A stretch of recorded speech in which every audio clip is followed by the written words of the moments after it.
Hello दोस्तों, आज हम लोग ना छोटी विधाओं पर क्लास बनाएंगे।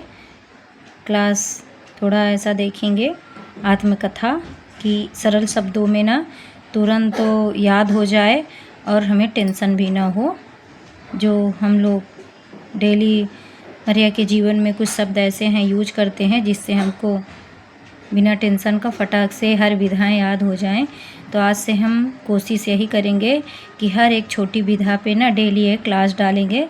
जब तक ये अल्टी और एकलव्य का एग्ज़ाम है ना, तब तक कोशिश यही करेंगे कि एक एक वीडियो डालते रहें छोटी विधाओं का, जिससे आप लोग को लाभ होए। तो सबसे पहले आज हम आत्मकथा देखेंगे।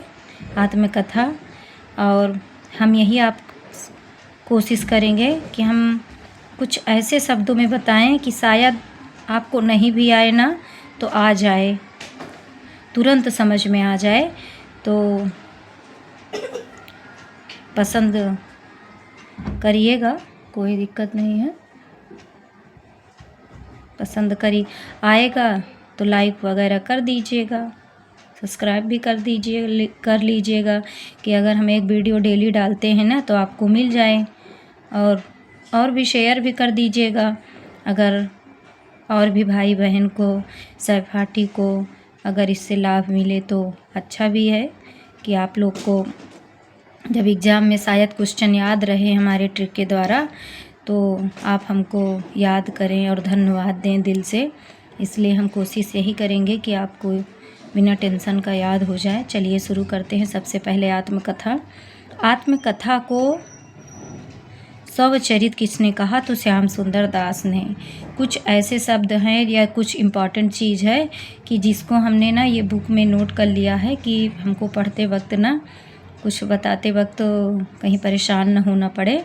तो अगर पूछे आत्मकथा को स्वचरित किसने कहा? तो श्याम सुंदर दास ने। अंग्रेजी भाषा के शब्द ऑटोबायोग्राफी को हिंदी में आत्मकथा का पर्याय माना जाता है। ऑटोबायोग्राफी, आत्मकथा। तो अंग्रेजी भाषा के शब्द ऑटोबायोग्राफी को हिंदी में आत्मकथा का पर्याय माना जाता है। अब मान लीजिए आप नहीं याद कर पा रहे हैं कि कौन से ऐसा शब्द था जिससे आत्मकथा का हिंदी में पर्याय माना जाता है। तो हम लोग ऑटो में बैठ कर के पहले स्कूल जाते थे, आज भी ऑटो में बैठते हैं। तो लोग ऑटो में बैठते हैं ना, तो आज हम लोग पता है पहले ऑटो में बैठते थे, अब आज उसकी हम अपनी आत्मकथा सुनाते हैं सबको कि हमारे ज़माने में ऑटो चलती थी। आज तो रिक्शा हो गया, ई रिक्शा, पहले ऑटो चलती थी। तो अंग्रेजी भाषा के शब्द ऑटोबायोग्राफी को हिंदी में आत्मकथा का पर्याय माना जाता है। तो यहाँ बायोग्राफी में बायोस और ग्राफिया शब्द का प्रयोग हुआ है, जिनका अर्थ है जीवन और लिखना। जीवन और लिखना, तो जीवन में जो लिखना होता है वही आत्मकथा है। जब कोई व्यक्ति साहित्यिक एवं कलात्मक ढंग से अपनी जीवनी स्वयं लिखता है तो उसे आत्मकथा कहते हैं। वियोगी हरि के अनुसार आत्मकथा जीवन की कुछ घटनाओं और अनुभूतियों की एक अभिव्यंजना है। आज हमको यहाँ बात आ गया कि वियोगी हरि का नाम अगर पूछ ले कि मूल नाम क्या है, ये भी पूछा हुआ है। तो आपको याद होना चाहिए कि अगर कोई वियोग में रहे उसको प्रसाद दे दो तो उसका वियोग दूर हो जाता है। तो वियोगी हरि का मूल नाम वियोगी हरि था। अब वियोगी आत्मकथा के बारे में वियोगी हरि ने कहा क्या? तो आत्मकथा जीवन की कुछ घटनाओं और अनुभूतियों की एक आत्मव्यंजना है।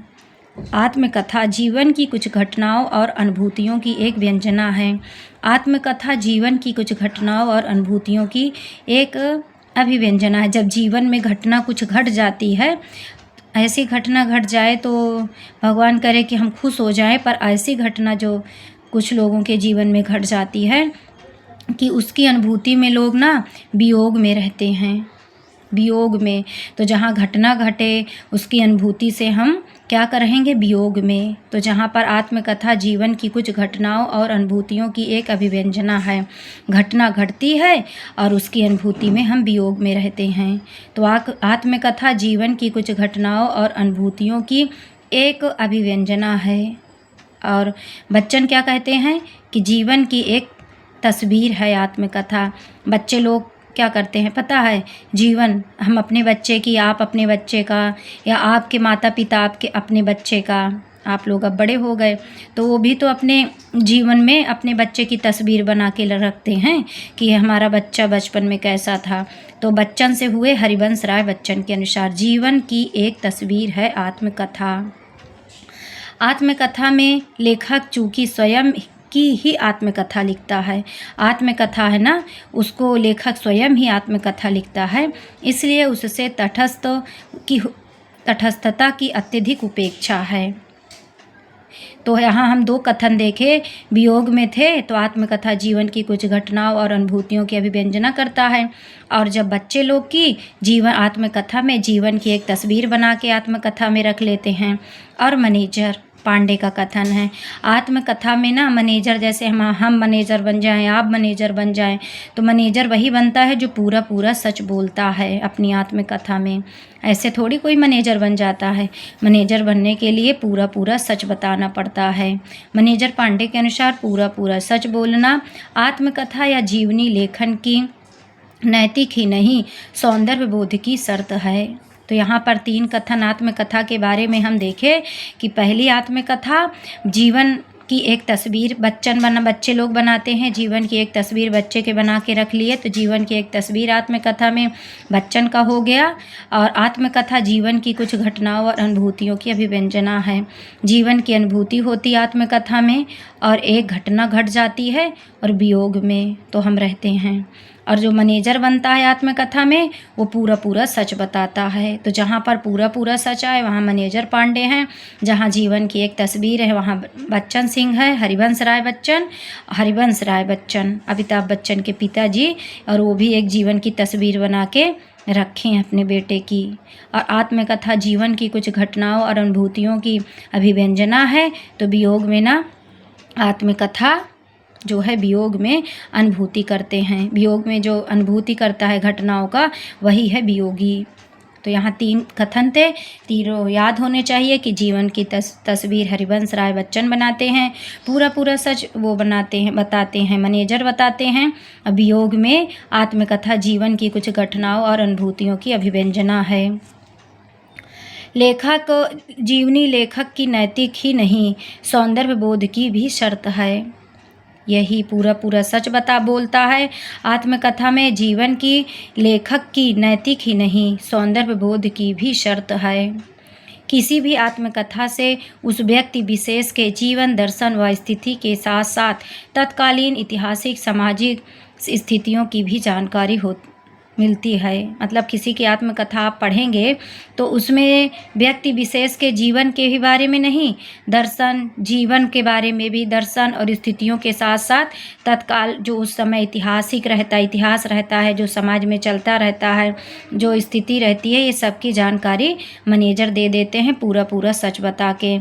बनारसी दास जैन अर्धकथानक, देखिए अर्ध कथा पूछे तो डॉक्टर नगेंद्र का है, अर्ध कथानक पूछे तो बनारसी दास चतुर्वेदी का है। ऐसा कन्फ्यूजन क्यों दूर करने के लिए एक ट्रिक है कि बनारसी दास जैन इतना बड़ा नाम है ना, तो अर्ध कथानक, और अगर नगेंद्र छोटा से नाम है तो अर्ध कथा।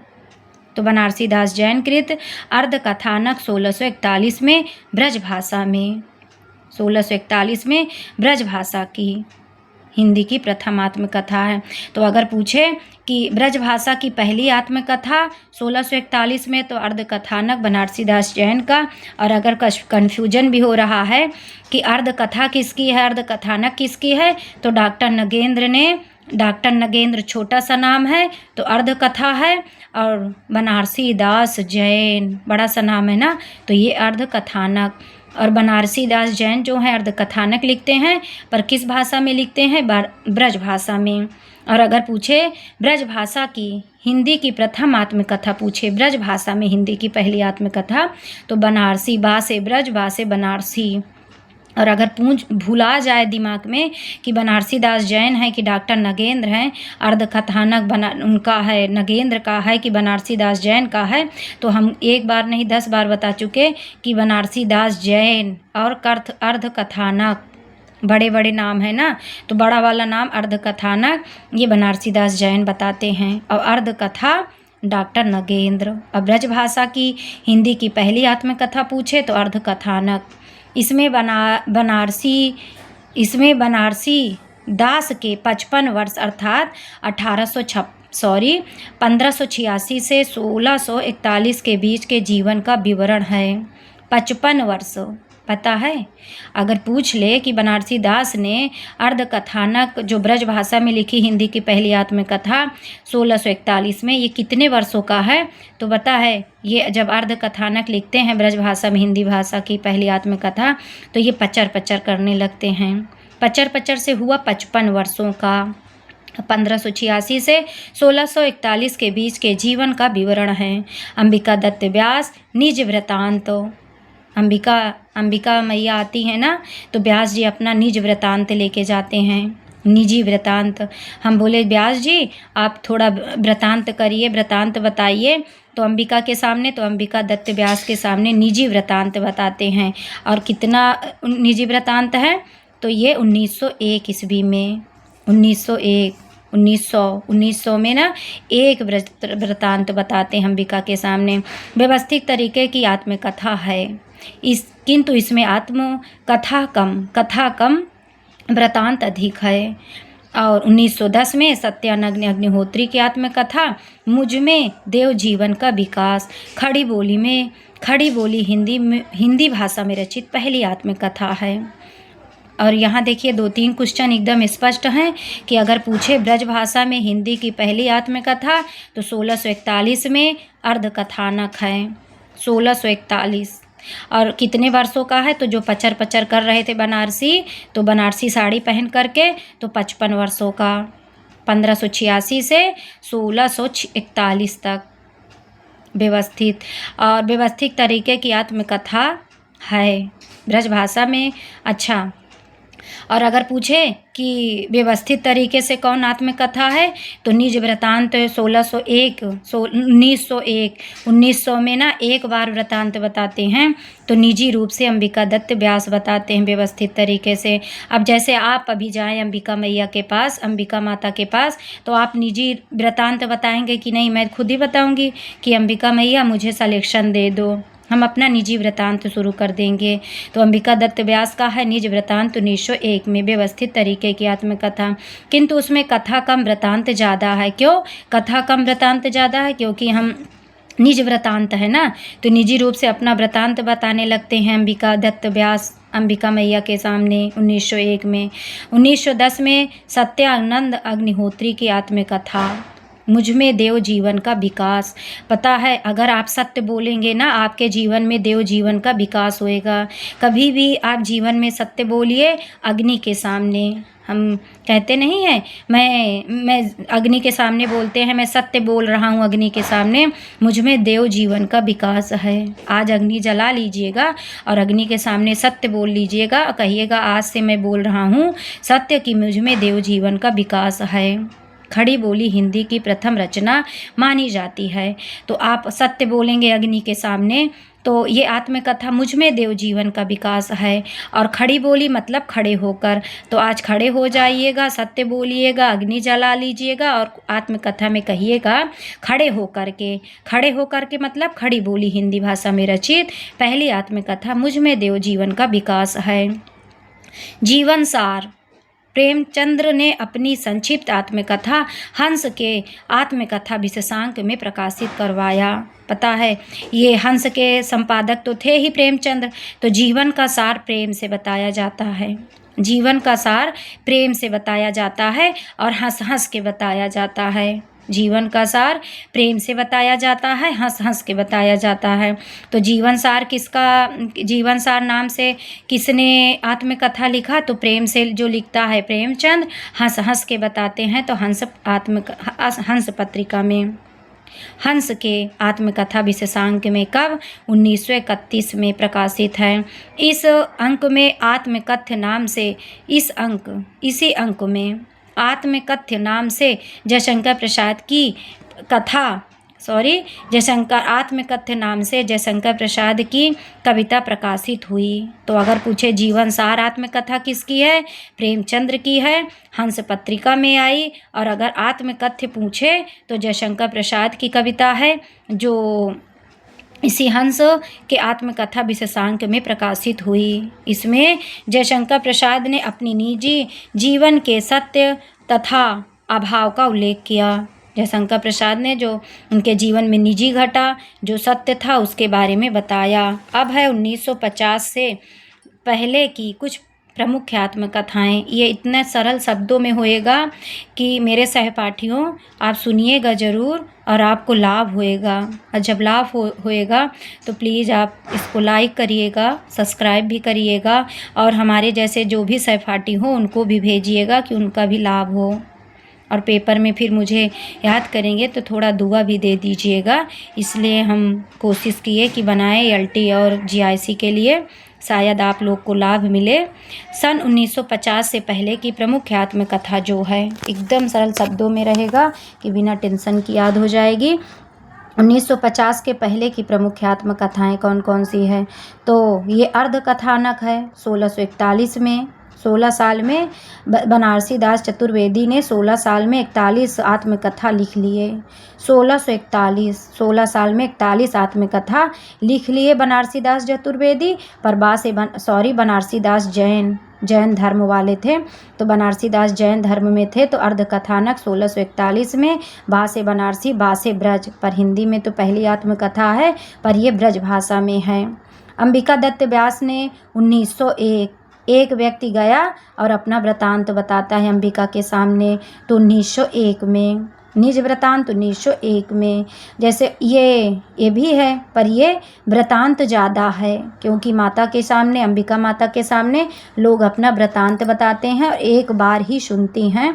तो 1901 में कहते हैं कि खड़ी बोली की प्रथम आत्मकथा पूछी जाए तो खड़े खड़े अग्नि के सामने सत्य बोलिएगा, खड़े होकर के कहिएगा, सत्य बोलिएगा अग्नि के सामने कि मुझ में देव जीवन का विकास है, मुझ में देव जीवन का विकास है, ऐसा सत्य बोलिएगा अग्नि के सामने अपनी आत्मकथा के बारे में। और ये पहली आत्मकथा है खड़ी बोली में। तो खड़े होकर के सत्य बोलिएगा अग्नि के सामने और कहिएगा मुझ में देव जीवन का विकास है। 1910 में स्वामी दयानंद जीवन चरित्र। स्वामी दया कहते हैं स्वामी जी दया कर दो, कहें बोले क्यों कर दूं, बोले मेरे जीवन का चरित्र बता दो। स्वामी जी दया कर दो, तो बोले स्वामी जी क्या दया कर दूं, बोले हमारे जीवन का चरित्र ही बता दो और कुछ मत करो। तो स्वामी दयानंद जीवन चरित्र 1917 में। भाई परमानंद, हम अपने भाई के यहाँ गए थे ना, तो अपनी आप बीती बताते थे, तो मेरी आप बीती भाई परमानंद सुनेंगे। आपके भी भाई होंगे ना, तो अपनी आप बीती सुनाइएगा, आपके भाई सुनेंगे और आपके भाई को परम भी आनंद आएगा। तो मेरी आप बीती 1921 में भाई परमानंद। अभी मत बताइएगा क्योंकि अभी एग्ज़ाम है, तो एग्ज़ाम दे लीजिएगा, अभी फ़ोन से बता दीजिएगा, आज फ़ोन कर लीजिएगा अपने भाई को, आपको भी परम आनंद आएगा, आपके भाई को भी आएगा। मेरी आप बीती बता दीजिएगा कि हम लोग को कितना पढ़ना पड़ रहा है। तो मेरी आत्मबीती भाई परमानंद, मेरा चरित्र जीवन चरित्र, तो जीवन चरित्र बता दीजिए स्वामी जी दया करके। तो स्वामी दयानंद, ये दयानंद जीवन चरित्र 1917 में। और मुझ में देव जीवन का विकास है 1910 में। खड़े होके अग्नि के सामने सत्य बोली। निज वृतांत सुनाते हैं अंबिका जी, अंबिका दत्त व्यास। निज वृतांत अर्धकथानक बनारसी दास जैन का है। अब है आत्मकथा ये आप बीती, तो हमने अपने भाई को परम आनंद आया बताने में, मेरी आप बीती।